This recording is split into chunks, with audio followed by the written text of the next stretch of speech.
Well, hi, everyone, and welcome to another episode of the Auto Repair Marketing Podcast. I am your host, Brian Walker, and today our guest is Michelle Travis, who is one of our own at Shop Marketing Pros. Hey. She is our SEO team lead, and today we are going to be talking about the topic of great ways to get your Google business profile shut down. Yeah, sounds fun. Yeah, it's not a good thing, y'all. No. This is not something that you want to do.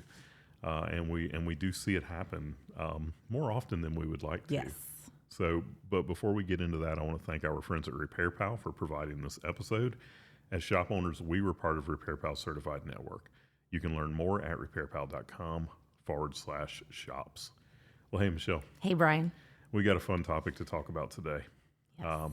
Not fun when it happens. It's definitely not fun. It's definitely stressful. Yeah, and we're often the ones who get the responsibility of trying to get these Google profiles back up. Yeah, we become like firemen. Yeah. Almost. And we're almost never the ones who get these things shut down. That's correct.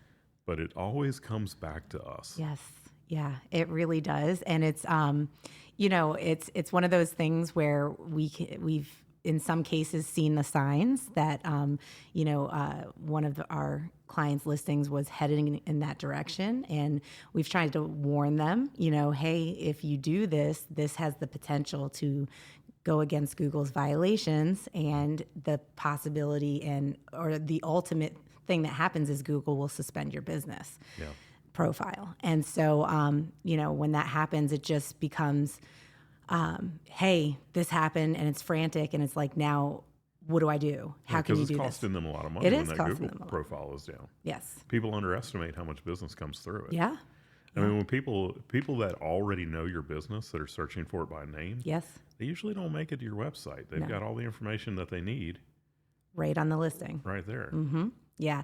It's unfortunate. And then also, during that time, if somebody is searching for a specific key term, and if you have especially a niche business where you do just diesel repair or RV repair or something like that, we've seen where a listing went down for, over a day, and you'd search like RV repair and a competitor comes up, and that's just like, to the heart. Yeah. Well, and to drive the point home about how much business people can lose, we just last week, we saw where a bunch of Google tracking numbers got rolled out to Google business profiles. Yes. Only on mobile. We knew nothing about this. Yep. No. Only on mobile. Yeah. And we had one of our clients that reached out to Kim actually and was like, hey, my phone is ringing like a third of what it normally does. Mm-hmm.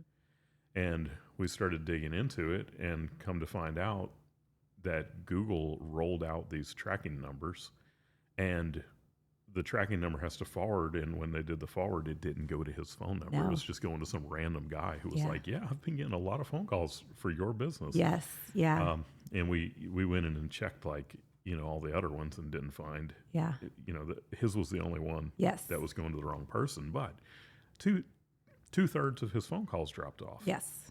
And, we didn't know anything about it. That's the thing about Google too. Like they will roll, and it only was with your listing on mobile view, not even on desktop.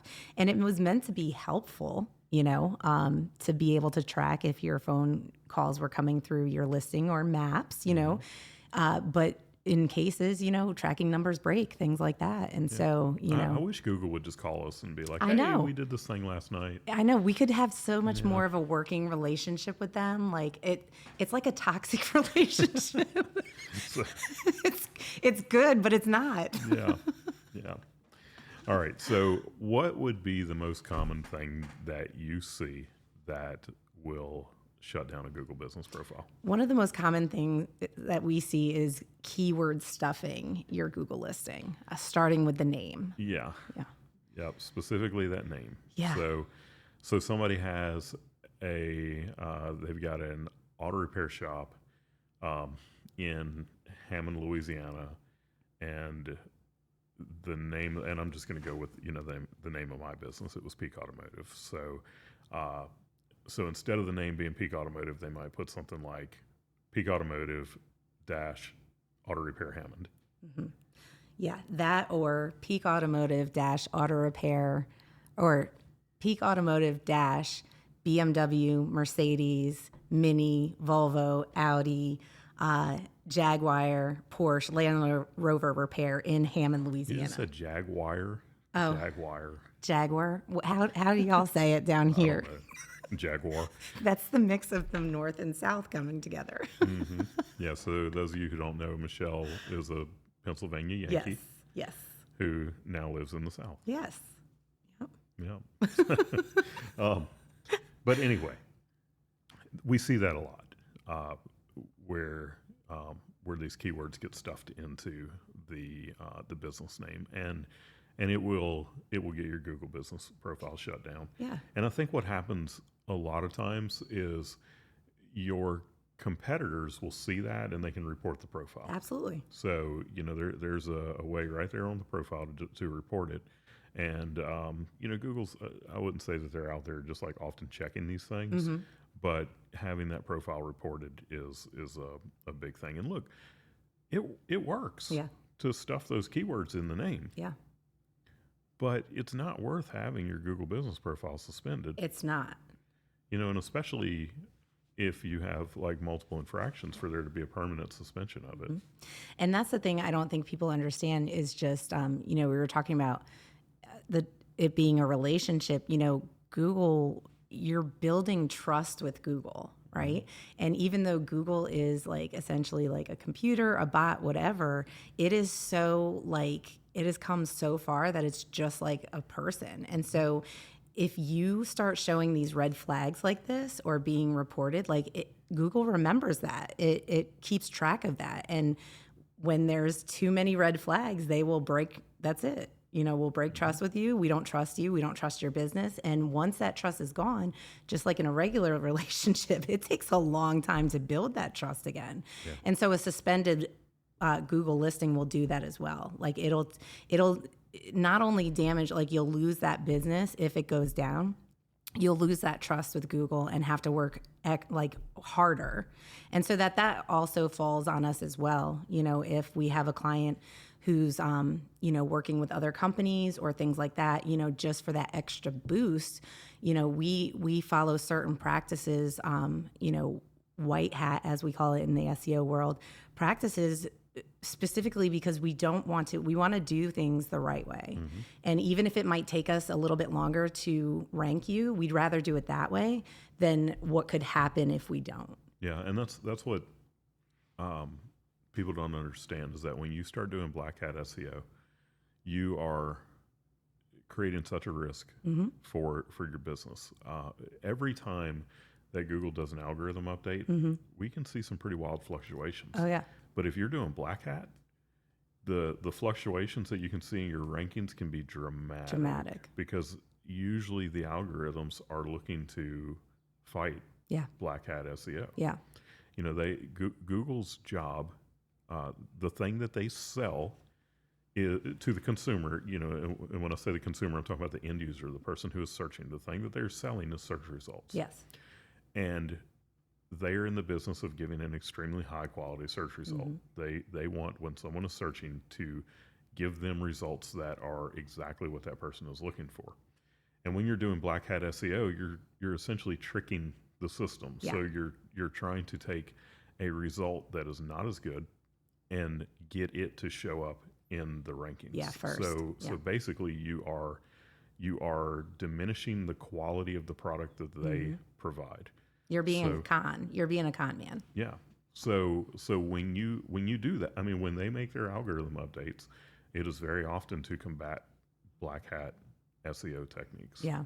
So when we do white hat SEO, we don't see the wild fluctuations that you will when you're seeing black hat. So, white hat really, it does take longer, but it is safe. It's safe. Even when we see a algorithm update that, has some pretty wild fluctuations, it always comes back. Every single time it comes back. And it's because we're using white hat SEO to truly build these websites up as the authority on the topic of auto repair. Yes. So yeah, it's not worth the reward. Like the risk versus reward is not worth it. Yeah, definitely not.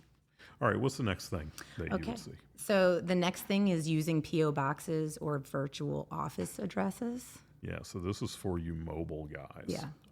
This is not going to be something that is going to be very applicable to actual brick and mortar shops, Right. because they have a real address. But when people don't have an actual address, they will sometimes buy, they'll go get a PO box. And in reality, the Google has made it where you don't have to do that as much because of the service area listings. Yes. But still, service area listings can be a real bear to get them to rank. Yeah. So they're always trying to trick it. They go get a PO box or a virtual office and claim that that's their address. Yeah. But it's not. It's not. And there again, they're trying to trick Google. And then you get a flag, and then you have to provide information to Google to, re-verify the listing. And if you don't have that information to send into them that has, all the correct paperwork, then you could get your listing suspended. And, All right. What else? All right. Next is using your home address for a service area business. And this is for mobile mechanics as well. Yeah. Yeah. And that would be probably that would be something that would be more commonly done than even the virtual businesses. Now, I see people do it all the time, and I haven't personally seen a Google listing get shut down for this. Yeah. But I know that that it does happen. It does, and it also makes verifying the listing or having to you're gonna have to re-verify the listing when that happens, and then it makes it really hard to get it verified. Yeah. You have to jump through hoops in order to to prove it or to get Google to accept it. The same with a phone number. I've seen that a lot. We've had, not a lot, but often we've had clients who started out a business or their listing with their cell phone number and then wanted to get it changed. And it just, it took us 6 months or more to get that phone number, and their home address was on that listing as well, updated. It was a process. Yeah. Now, it's not incredibly uncommon for people to be running a business out of their home. Right. But what Google will tell you when it comes to these listings is that for you to be able to have a listing, you need to have signage. So if you don't have signage at your home, and I think that signage even has to be a certain size. Yeah. So, if you don't have that signage at your home, because, your HOA doesn't allow you to run an auto repair business out of your home. Right. And look, I did this. After I shut down my shop in 2008, I had a lift in my garage. Yeah. I was doing mobile repair, but the larger jobs, I would bring them back to my house and do them from home. And now I did not set up a Google business listing for that. Yeah. But it's something that does get done a lot. Yeah. And if you don't have the signage at your home, if you're trying to hide it from your HOA, you're not going to be able to get away with that for too long, probably. No.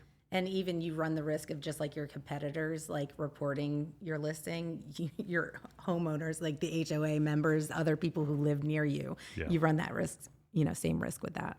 Yep. All right. What's next on the list? All right. Making major changes to your information, like your name, address, or phone number. Yeah. And that's a legitimate thing. It has to, you move your business. Yeah. But sometimes it can get shut down, and usually in a case like that, it's pretty easy to get it back up. Yeah. As long as it's legitimate. As long as it's legitimate and you have all the paperwork that you could submit to Google, it should take under 24 hours. There's no guarantee with that. You're on Google's time, but this is also why you should own and have a verified listing, because if you don't and your competitor wanted to, they could go in and basically steal your listing. Yes. And change the phone number to theirs. And all of a sudden, they're getting your business. Yes. So. Yeah, not good. Yeah. All right. Now, the next one is kind of weird. Yeah. Tell us about that. Adding reviews to your listing. Okay. Yeah. We recently had a client whose he had 2 locations and then went to merge the 2 because he is no longer having the 2 locations, just 1. And so we went through the process of updating, making major changes like to the address. But the thing with Google is, if you get rid of a listing, you cannot keep reviews. It's just a wash. So you have to decide, okay, in this case, you have 2 listings. Which one do you want to keep? Do you want to let go of the established reviews that you've had for years? Or do you want the listing with less reviews that has the address match and everything? And so, of course, they wanted to go with the one that had the longer reviews on it and, thought that he could save the other reviews, by copying them and pasting them essentially to the listing that we were working to make all the changes to. And that happened at the time that we got the address verified. Everything, went well that way. But once that happened, it marked the one listing as a duplicate, which is natural, and then we're supposed to get rid of that listing. But at that same time, those reviews were added to the listing. So he was trying to somehow manually move reviews from one to the other. Yes. Yeah. I don't even know how he would do that. Just taking screenshots of the reviews and then adding them in. So you have, the person's name and information, that you can add into it. And so Google saw that and totally red flagged, suspended it. And so in that process, it was stressful to work to get, you have to come up with all the paperwork, right? You have to submit the appeal. But then when that happened, it didn't take a total of 48 hours, but it took longer than a day to get it reinstated. But when that happened, then Google didn't trust it at all. So it had the listing with the correct name, the correct address, but the map marker was going to the old address. It had, the repair shop and the old city that it was in. So everything kind of got wonky with it and took a while, to update. But when we went to update the map marker to move it, we had to re-verify the listing and there were no more options left to get it verified. Wow. So you couldn't, now the Google's latest thing is you scan a QR code with your phone. And so you just kind of take a little video doing that and you submit that and they usually verify it like that. Well, the only way that he could set up to get it verified was to set up an actual video call with Google. And so one of their representatives, set that meeting and, he had to be there and show them everything that they asked for. Yeah. And so it just caused a lot of pain and suffering. It wasn't worth it. Like I understood, those are reviews. They're good. They're positive. You want to keep those things. And he really didn't do it thinking, anything was wrong. He wasn't trying to be malicious. No, but Google takes it as that way. You know what I mean? Like they don't trust it. And so, that was not good. Yeah. Yeah. That's, so if you ever have to merge 2 listings, just accept the fact that you're going to lose some reviews. Yes. Yeah. It's true. It's a part of the game. Yep. All right. Spam reviews. Yes. Tell us about that. So spam reviews definitely can come from hiring these AI companies who will go after, generating reviews for you, things like that. And so a lot of the times what's unfortunate with hiring these AI companies is that they promise a good game, a fast return, things like that. But if you're doing that, Google can tell whether it's a real person or not. And they watch it. They see, if they're uploaded almost similarly to what happened with that listing we were just talking about. Too many, too quick, if they're vague, a lot of these emails with these spam companies get reported to Google as spam all the time. So they could be attached to it as well. So it just, you think it's helping your rankings because you're getting all these reviews, because honestly, when it comes to using those voice search tools like Siri, Alexa, things like that, their search results are very review driven. So even if you have a competitor that doesn't perform really good services, doesn't do the same as you or anything like that, but they'll come up above you depending on the reviews. And if they have a 5-star review, even with only one review, and it's a 5-star, they'll come up. Like Siri will give you them, ahead of you. But so a lot of people will want to generate a lot of good reviews, and Google catches on to that, and so then you get flagged, and then your listing ultimately gets suspended. Yeah. So these are ultimately fake reviews. Yes. Yeah. Yeah. Yeah. Yep. Okay. All right. So the next one: 2 businesses sharing the same address. Yes. And this is fairly common. This is. Because usually what happens is it is a business where you're like in an office park, and they don't have the suites designated or something like that. Yes. We have seen it before where it's especially common where you'll have an auto repair shop and then there's a towing company that they own also, but they operate out of the same address. Yes. And Google does not like that. They want unique addresses, unique phone numbers. Yeah. So in a case like that, like let's say that you own a building. It is a single building, by itself, and you've got an auto repair shop, and you start a towing company, or you start renting U-Hauls or something like that. See all of these kind of add-on services that you can have in auto repair, and you set up 2 completely different businesses, different names, different Google business profiles, but they have the same address. And that's just no good with And Google. the same phone number. So, what you have to do in that case is you go to the post office and you tell them that you need to split the building and have a suite A and a suite B, or a suite 100 and a suite 200 or something like that. And it's a very simple process to do. The post office will do that for you. And then all of a sudden, as soon as you add that suite number, you're no longer the same address. Right. And then you've got to have different phone numbers too. You do. Do not, don't try to run the businesses with the same phone numbers. And look, there's a lot of people that I'm sure do this and get away with it for a long time. Yeah.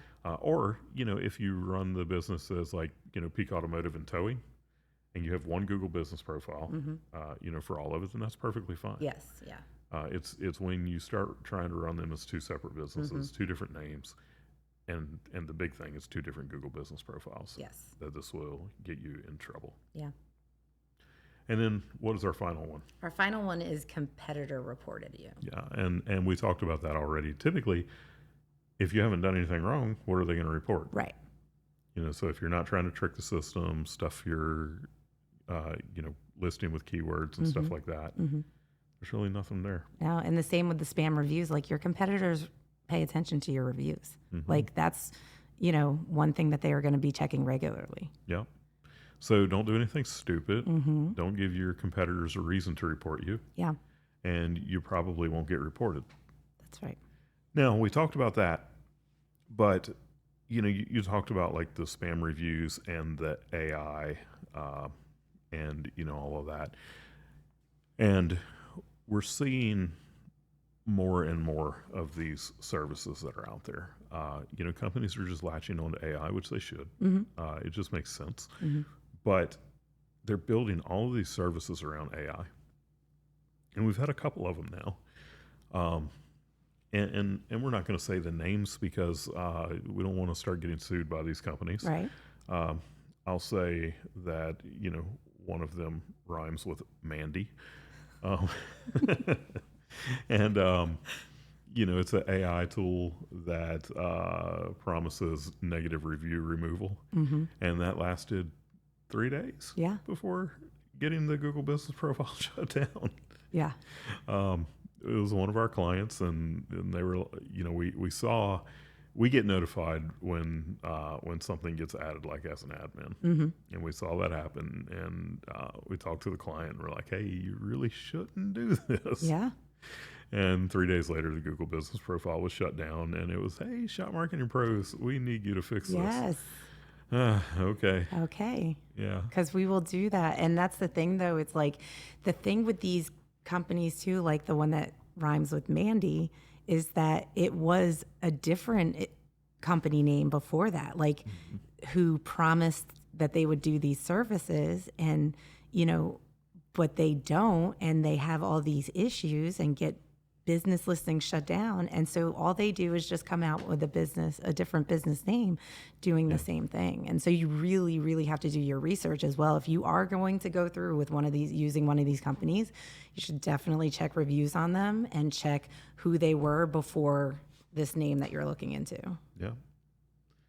All right. So we've got other ones that produce, they're producing AI reviews. We've already talked about that. One is like where you'll find some that will produce content for your listing, for your website and things like that. But the one thing that really scared me about them is that they would automatically post it to your listing. And so, you might think you're hiring them and that's a no-brainer. Like they're going to optimize my listing. They're going to post to it, all of those things. But if you're not checking those things, Google is. They're checking, does this content have human touch? Does it sound like a human wrote it? Does it, you're not supposed to do, like Google has guidelines for everything that you post, whether it's a service description, an update, your name, whatever. And so if they're not following those guidelines, it's going to get suspended. Yeah. All right, and then the last one of those AI tools, it's named after one of those guys that dresses up in all black and carries nunchucks and Might sound like hiya. throwing stars, and they sneak into people's houses and assassinate them at night and all that stuff. Yes. Yeah, so it's named after something like that, and they promise that through artificial intelligence, they're optimizing your Google business profile. Yes. And how long did that one last? That one lasted, oh my goodness. I think that might have lasted for a week. But when the crazy thing is that when you talk to the clients who are using these services, it's like, okay, what did they say they were going to do to your listing? And it's like, I don't know. Like they were supposed to optimize it for the keywords I want to target, and I was supposed to be in the map pack. It's like, we already do that. Right. And it's like, that's not what they did. They got a hold of your listing and then it got suspended. And they didn't even know what they did. They didn't even know if they did anything, but apparently they did enough to just even be attached to that listing and get it shut down. Yep. Yeah, and I have a feeling that more and more that's going to happen too when Google sees, they don't even need to see them do anything. Yeah. It's just going to be, you connect this to your listing. It's a red flag. Yeah, it's absolutely. Nope. So yeah, I mean, that's really, that's really the main things that'll cause your Google business profile to get shut down. I'm sure there's probably some more out there. But these are the ones that when you start doing these, you can almost count on it. It's going to get shut down. Yeah. And we don't want that to happen to you. And also we just don't want to have to fix it because it's a pain in the butt. It is. But we don't want you to lose the business that you're going to lose, during that time. Yeah. We're big on doing things the right way, doing them the ethical way. And, this stuff, anytime that you try to cheat, and look, we don't try to trick the search engines. No.